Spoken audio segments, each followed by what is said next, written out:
Mr. Bezmenov was born in 1939 in a suburb of Moscow. He was the son of a high-ranking Soviet Army officer.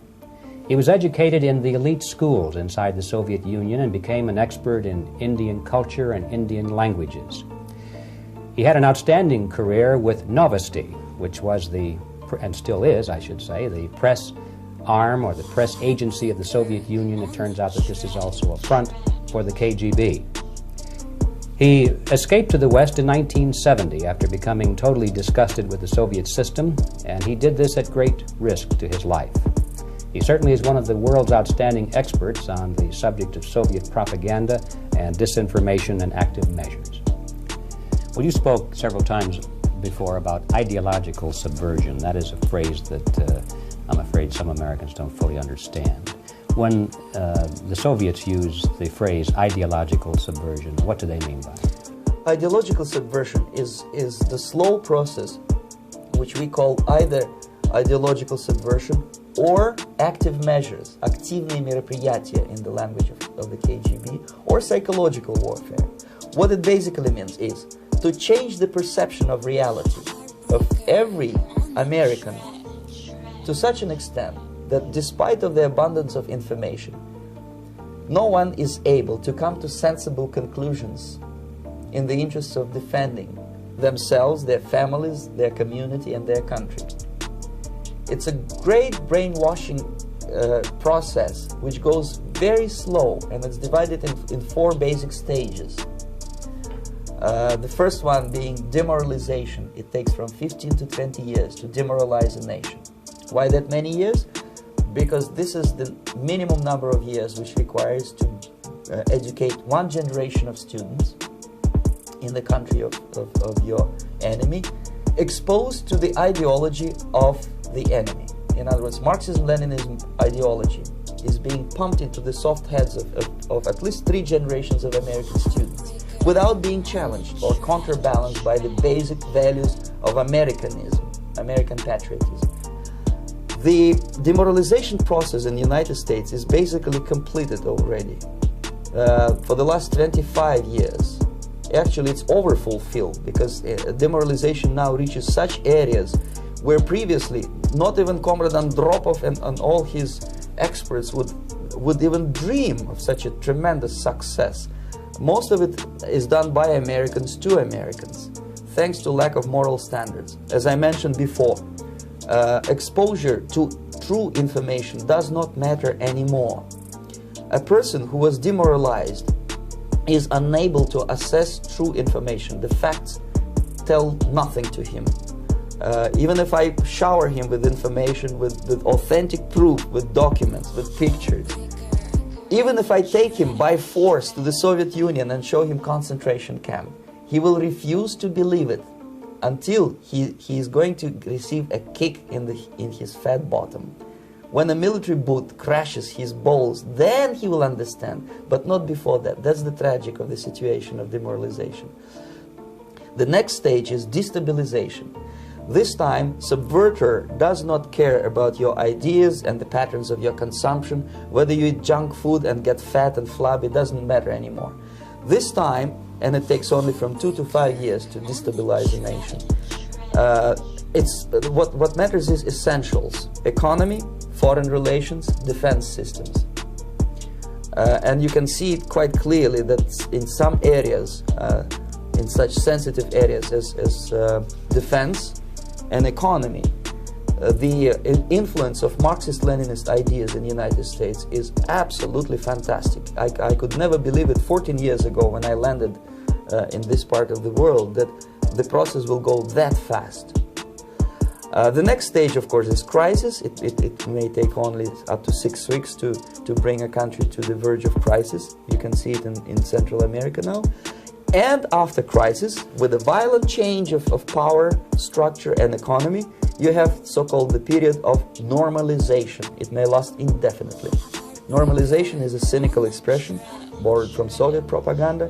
When the Soviet tanks moved into Czechoslovakia in '68, Comrade Brezhnev said, "Now the situation in brotherly Czechoslovakia is normalized." This is what will happen in the United States if you allow all these schmucks to bring the country to crisis, to promise people all kind of goodies and the paradise on earth, to destabilize your economy, to eliminate the principle of free market competition, and to put a big brother government in Washington, D.C., with benevolent dictators like Walter Mondale, who will promise lots of things, never mind whether the promises are fulfillable or not.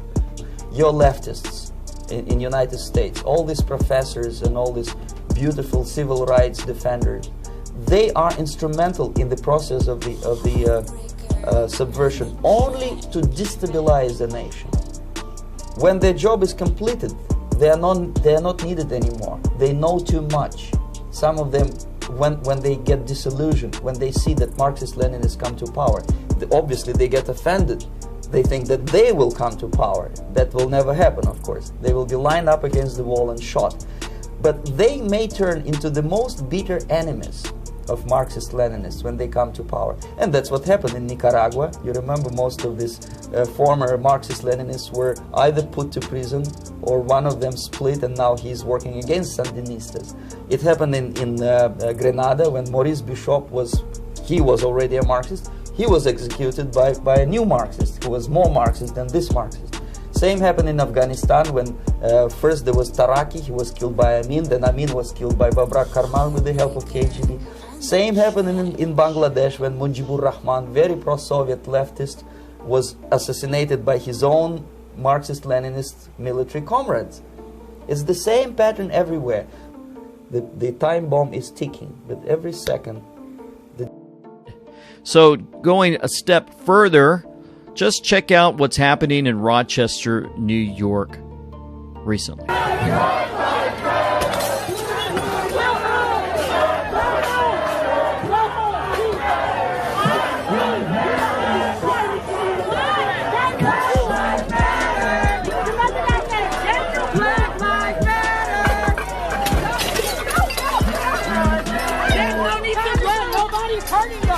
We're shutting the party down.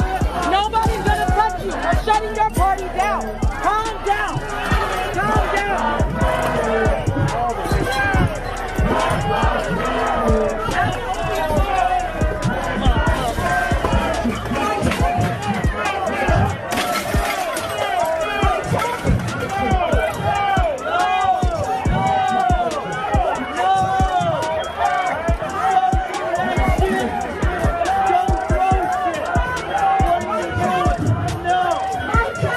So as you can see, it's definitely getting out of control. I'm going to fast forward so you don't have to continue to watch all the destruction. But you can see all these people are sitting down comfortably trying to get something to eat and just going through this restaurant and just lifting up chairs, throwing, getting people out.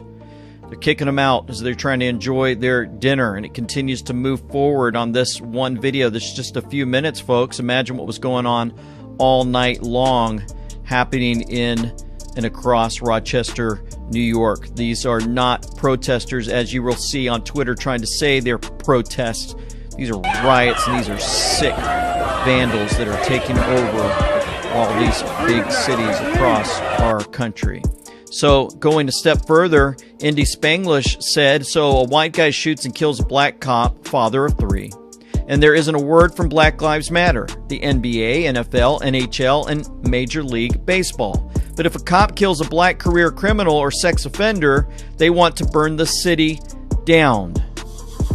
How does Black Lives Matter care about black lives? Well, it's interesting because I'm going to show you some of those sports orgs who are making you suffer through the Black Lives Matter push, an agenda only set up every 4 years for the elections, and they're 4 times the push now. They're collecting money for the Dems.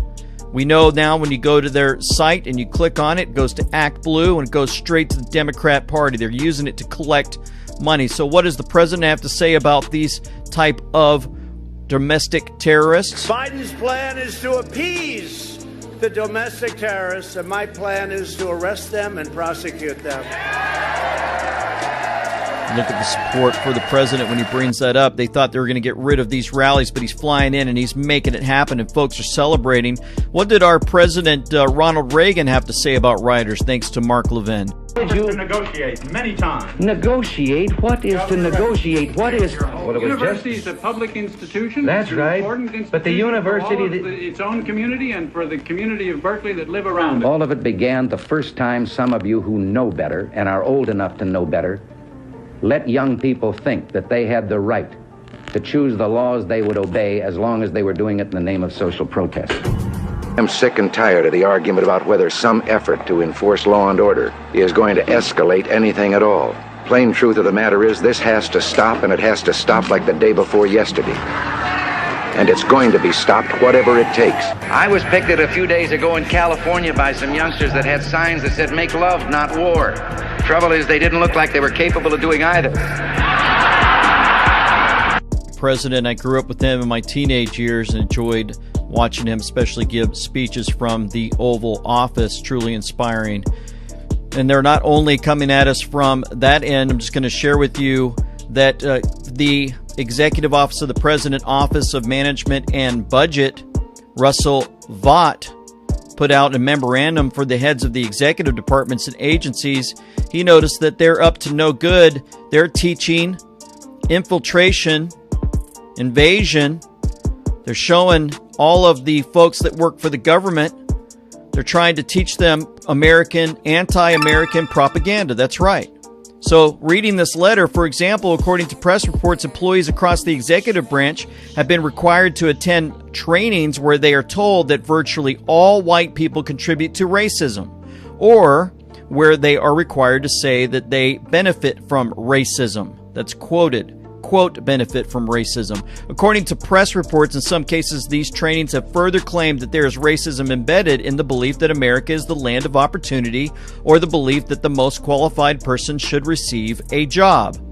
These types of trainings, quote unquote, are not only run counter to the fundamental beliefs for which our nation has stood since its inception, but they also engender division and resentment within the federal workforce. We can be proud that as an employer, the federal government has employees of all races, ethnicities, and religions. We can be proud that Americans from all over the country seek to join our workforce and dedicate themselves to public service.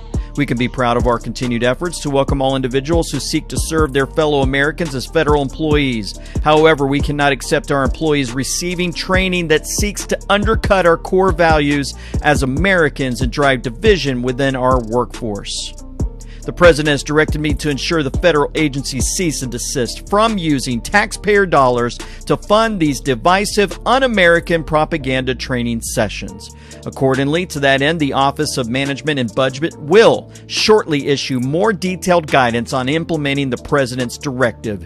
In the meantime, all agencies are directed to begin to identify all contracts or other agency spending related to any training on critical race theory, quote, white privilege, or any other training or propaganda effort that teaches or suggests either one, that the United States is an inherently racist or evil country, or two, that any race or ethnicity is inherently racist or evil. In addition, all agencies should begin to identify all available avenues within the law to cancel any such contracts and or to divert federal dollars away from these un-American propaganda training sessions. Boom! The President and his administration are fully committed to the fair and equal treatment of all individuals in the United States. The President has proven track record of standing for those whose voice has long been ignored and who have failed to benefit from all our country has to offer, and he intends to continue to support all Americans, regardless of race, amen, religion, or creed. The divisive, false, and demeaning propaganda of the critical race theory movement is contrary to all we stand for as Americans and should have no place in the federal government. Carlos Capiz says hammer dropped. Element Hi-Fi 6% at Utham 7. It's basically whack-a-mole warfare. Swamp so infected. Keep hitting. Need more quarters. And my Bisney says this is going to our Board of Education. They just had a meeting and parents were hot about them adopting Black Lives Matter platform, telling us that our historically all-white school in neighborhoods is because we are racist. I am hot. Time for class action lawsuit against school boards. And see